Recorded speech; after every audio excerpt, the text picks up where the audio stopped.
Kicked out as a teen for false rumors spread by my sister, years later parents see my success and demand money after they abandon me. I am a 28-year-old male with a twin sister. Growing up, my twin sister and I experienced very different treatment from our parents. My parents genuinely seemed convinced for some reason that my sister was destined for greatness, while I was the so-called black sheep, just because I was more interested in playing sports or making new friends than studying. They constantly compared us, which was demoralizing and bruised my self-esteem from a young age. As a child, I had to watch my sister have extravagant parties on our birthday with her friends while I was treated like an afterthought. She often had sleepovers with her friends, while I was never even allowed to bring my friends back to our place. To be honest, I loathed every minute of my childhood. The only person in the family who seemed to care about me was my grandfather. When he visited us, he always brought me my favorite chocolates and occasionally slipped a few dollars to me so that I could treat myself later. As the years passed, this blatant favoritism for my twin sister gradually transformed into emotional abuse directed at me. My parents would openly mock my grades and belittle my hobbies.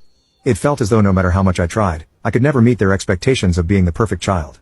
Although I was good at sports, they barred me from participating in extracurricular activities as they wanted me to concentrate only on studies just like my sister. It was frustrating, and I felt helpless as a child.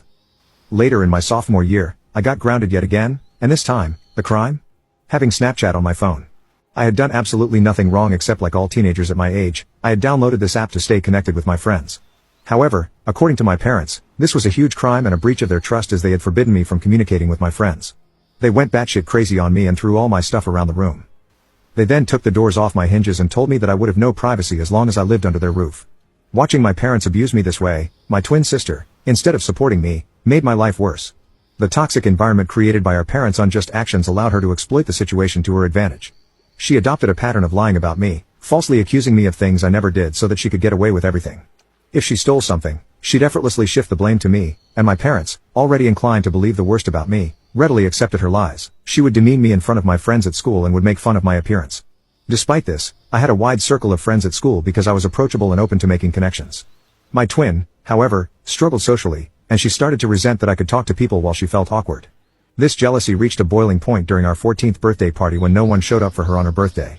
I have no idea why her friends did that to her, but in stark contrast, my friends took me out for ice cream, and I had an overall wonderful day. This infuriated my sister further.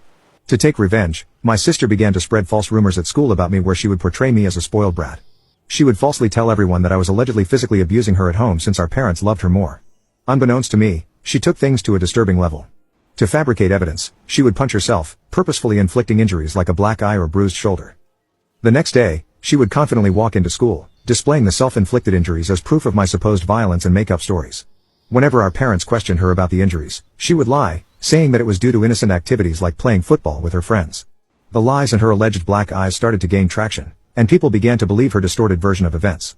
It wasn't long before whispers started circulating, and even my friends began to look at me with suspicion. At first, I noticed subtle changes. Friends who once chatted with me in the hallways suddenly became distant. Group hangouts became fewer and farther between. It was like a switch had been flipped, and people were hesitant to associate with the supposedly spoiled guy accused of violence. One day, I mustered the courage to ask my ex-best friend why things had changed between us. He opened up about how my twin sister had been spreading rumors about me. He revealed the detailed lies she had told everyone, accusing me of things I had never done. I was shocked to hear his words. The feeling was a mix of disbelief and betrayal as if the ground beneath me had given way. My sister, someone I grew up with, was spreading lies about me, accusing me of things I would never even dream of doing. It was a betrayal that cut deep, leaving me with a knot in my stomach and a heavy heart. I confronted my sister the day after school, but she chose to ignore me. I begged her to stop lying about me, but she smirked at me and told me that I deserved to rot alone.